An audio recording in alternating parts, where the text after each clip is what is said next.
सब कुछ आपको। किस तरह से ओबीसी की अनदेखी हुई। जिस समय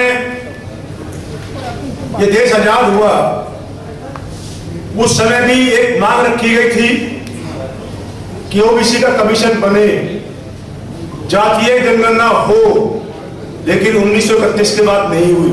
सब बातें अभी आपको बताई। और उस समय की जो सरकारें, कांग्रेस सरकार ने खास तौर पर ओबीसी के साथ खिलवाड़ किया। पंडित जवाहरलाल नेहरू जी ने जब नहीं सुनी तो हमारे जो संविधान रचयिता बाबा भीमराव अंबेडकर जी ने कानून मंत्री से इस्तीफा तक दे दिया था। और उसके बाद भी उस ओबीसी का जो आयोग गठित किया उसको लागू नहीं किया गया। ये तो हमारा सौभाग्य है शरद यादव जी और जो हमारे नेता, जब जनता पार्टी की सरकार आई, इन लोगों ने प्रेशर बनाकर मोरारजी देसाई जी पे और मंडल आयोग का गठन कराया। और जब मंडल आयोग का गठन हुआ उसके बाद कुछ समय बाद सरकार बदल गई और श्रीमती इंदिरा गांधी जी जब प्रधानमंत्री बनी तो उस आयोग को भी ठंडे बस्ते में डाल दिया। फिर सरकार माननीय वीपी सिंह जी की आई और सरकार टूटने की जब बारी आई तो उस समय सारे ओबीसी के नेता, जिनमें हमारे उप मुख्यमंत्री महाराज, हमारे ओबीसी के नेता, इन्होंने जो बहुत लड़ाई लड़ी है इस ओबीसी के लिए, छगन भुजबल साहब, इन लोगों ने मिलकर कहा माननीय वीपी सिंह जी को कि अगर आपको सरकार बचानी है तो ओबीसी के सभी लोग इकट्ठा हुए हमारे मंडल आयोग को, मंडल की जो सिफारिशें थी उनको लागू कर दो। और वो आपकी सिफारिशें लागू हुई और वो लागू भी हुई। इन लोगों ने मरे दिल से उसको टुकड़ों में आपको लागू किया।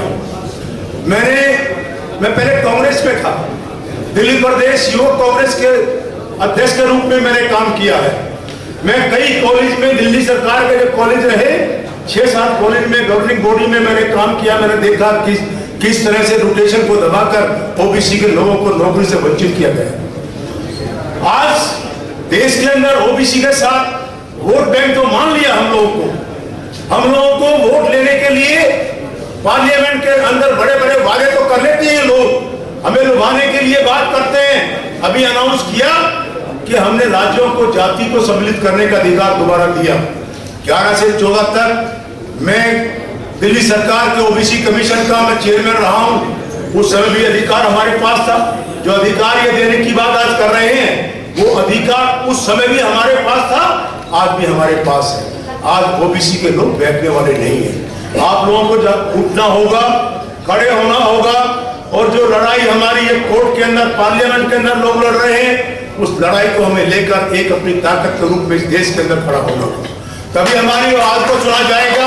जब इनको ये मालूम पड़ेगा कि ये वो ओबीसी के लोग हैं, आज आपको कुर्सी पर बैठा सकते हैं तो आपको कुर्सी से हटा भी सकते हैं, तब आपकी बात को सुना जाएगा। नहीं तो कोर्ट के अंदर जब तक ये आपके कोर्ट के अंदर, जब तक न्यायपालिका के अंदर, जब तक पार्लियामेंट के अंदर हमें ओबीसी का कोटा नहीं मिलेगा, तब तक हमारी बात को ऐसे दबा के रख दिया जाएगा, कोई सुनने वाला नहीं होगा। हमारी मांग है, आज हम छगन भुजबल साहब, शरद यादव जी, आप लोग आह्वान करो। दिल्ली सरकार की तरफ से मैं ओबीसी कमीशन का चेयरमैन हूं। हमारे माननीय मुख्यमंत्री जी का खुला दिल है। ओबीसी के लिए जब मैं बैठा, उन्होंने कहा कि अगर ये जातीय जनगणना नहीं कराते तो आप अपने ओबीसी के द्वारा जातीय जनगणना दिल्ली की करा दो। और मैंने फैसला लिया है 1 तारीख को मैंने मीटिंग रखी है अपने कमीशन की और माननीय हमारे मंत्री जी ने भी आदेश दिया है ये लोग या तो जनगणना करा देंगे ना दिल्ली के अंदर। हमारा ओबीसी कमीशन तो दिल्ली सरकार का है, हमारे माननीय मुख्यमंत्री जी के आदेश से उसकी जनगणना करा के आपके सामने रख देगा। कौन कितने आप लोग इस लड़ाई के आगे बढ़ाइए। हमारी दिल्ली सरकार और ये हमारा जो ओबीसी आयोग है जो भी आपके लिए काम करने को तैयार है, चाहे आपकी आवभगत की बात हो, चाहे आपको यहाँ रहने की व्यवस्था की बात हो, चाहे आपको यहाँ एक यूनिट करने की बात हो, चाहे आपको प्यास लगी है पानी पिलाने की बात हो। मैं जगदीश यादव दिल्ली सरकार का एक नुमाइंदा हूँ, आपकी हर सेवा करने के लिए मैं तत्पर हूँ, आपकी आवभगत करने के लिए तत्पर हूँ। जो भी आदेश आप लोगों का होगा मैं आपके साथ कंधे से कंधा मिलाकर आपकी लड़ाई के इस पार्लियामेंट के चौराहे तक नहीं, पार्लियामेंट के अंदर आपकी आवाज पहुंचे उस मुकाम तक ले जाने के लिए आपके साथ मैं आपने मुझे बुलाया, हमेशा ओबीसी के साथ रहा हूं और मेरा लगाव ओबीसी से बहुत है। ये सपना था हमारे नेताओं का कि ये जो 10% लोग इस देश को आज नोच के खा रहे हैं, इस देश को लूट के खा रहे हैं, इस देश की प्रॉपर्टी को बेच रहे हैं, जो हमारे किसानों ने, जो हमारे नौजवानों ने, जो हमारे मजदूरों ने अपने खून और पसीने से इस देश को मजबूत किया, उस देश की प्रॉपर्टी को नीलाम कर बेच कर इस देश को कंगाल करना चाहते हैं। नौजवान साथियों, खास तौर पर ओबीसी के लोगों, आज किसान सड़कों पर बैठा है। आप लोगों को जागना होगा और वो समय आ चुका है।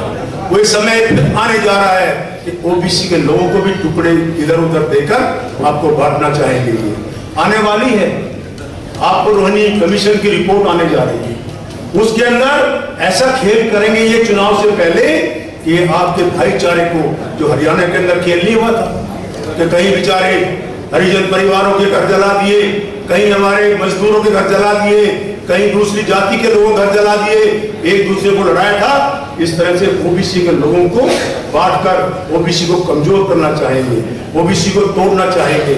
आज आप लोगों को इनके बहकावे में नहीं आना है। झूठे लोग हैं ये, पार्लियामेंट में कुछ बोलते हैं, इनके दिल में कुछ होता है। ऐसे लोग हैं ये, ऐसे नेता नहीं देखे हमने कभी इस देश के अंदर। लोगों का, हमारे नेताओं का चरित्र हुआ करता था। हमारे केजरीवाल जी ने चुनाव दिल्ली का आया, सरेआम कहा कि अगर मैंने दिल्ली के अंदर काम किया तो मुझे वोट दे देना, अगर मैंने काम नहीं किया तो मुझे वोट मत देना। और जनता ने उन्होंने 63-70 में से सीट जिताकर भेजा। ये भी कह देना कि पार्लियामेंट में, ये भी जनता में कह देना कि हमने काम किया तो वोट दे देना। ये जनता को गुमराह करके उनको भाईचारे से बांटकर वोट मांगना चाहते हैं, ये देश को कमजोर कर वोट मांगना चाहते हैं। आज नौजवान को आगे निकलना होगा। हमारे जो नेताओं का सपना है, भुजबल साहब का, शरद यादव जी का, जो इन्होंने एक ओबीसी के लिए पिरोया था, अगर हम इनका साथ नहीं देंगे तो हम लोग, हमारे बच्चे माफ नहीं करेंगे। आज मैं आपसे प्रार्थना करने के लिए आया। साथियों, मैंने कुछ कहा, अगर ज्यादा मैंने कहा मैं माफी चाहता हूं। और दिल्ली सरकार के ओबीसी कमीशन के चेयरमैन के रूप में, जो दिल्ली सरकार का नुमाइंदा हूं, इस ओबीसी की जो आप लोगों की पीड़ा है, उस पीड़ा को हमारी सरकार, माननीय हमारे मुख्यमंत्री जी बहुत अच्छे तरीके से महसूस करते हैं।